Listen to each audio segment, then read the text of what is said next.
शिवसेनेचे गटनेते महेंद्र माडगूळ यांच्याबरोबर आम्ही नगरसेवक आणि आमचे माजी नगरसेवक असतील, माजी नगरसेवक असतील, याच आम्ही मुख्य कार्यकारी भेटलो आणि खरं तर आपल्या शहरामध्ये चांगलं फिश ॲक्वेरियम झालं पाहिजे म्हणून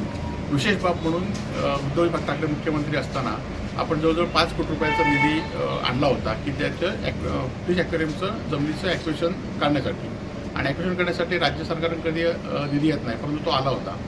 आणि दुर्दैवाने काल मे 2025ला तो निधी पाठी गेला आहे आणि यासाठी आम्ही सीओकडे माहिती घेतली तर दुर्दैवाने तो निधी पाठी गेला आणि त्या निधीवरचं व्याजसुद्धा पाठी दिलं आणि हे खरं तर नगरपंचायतच्या फंडामध्ये होते. म्हणजे जर यांनी पत्रेवर केला असता किंवा इथल्या लोकप्रतिनिधींना भेटले, लोकप्रतिनिधी त्या संदर्भात सकारात्मक असते तर हे पैसे पाठी गेले नसते. आणि आम्ही माहिती घेतली की अजूनही फक्त जिल्हा नियोजनचे पैसे आले, इतर कुठलाही निधी या नगरपंचायतीमध्ये प्राप्त झाला नाही. त्याचबरोबर महेंद्र माडगूळांनी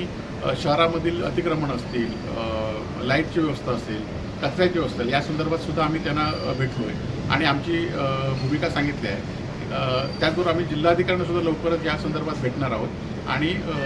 आज भुयारी गटर योजना खरं तर गेले अनेक वर्ष बंद आहे. आम्ही सुद्धा त्यावेळी पैसे आणले, परंतु ठेकेदार बदलले आणि त्यावेळी पण सांगत होतो, परंतु त्यावेळी तात्काळ नगराध्यक्षांनी ते टाळलं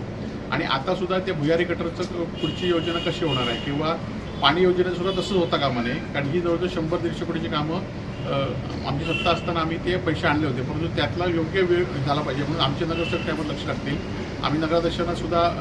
त्या संदर्भात निवेदन देणार आहोत. त्यांना पण आम्ही त्यांच्या कामकाजाच्या शुभेच्छा दिल्या आहेत आणि यापुढच्या काळामध्ये ज्यावेळी चुकीचं असेल त्यावेळी आमच्या नगरसेवकांबरोबर आम्ही मालवणवासी म्हणून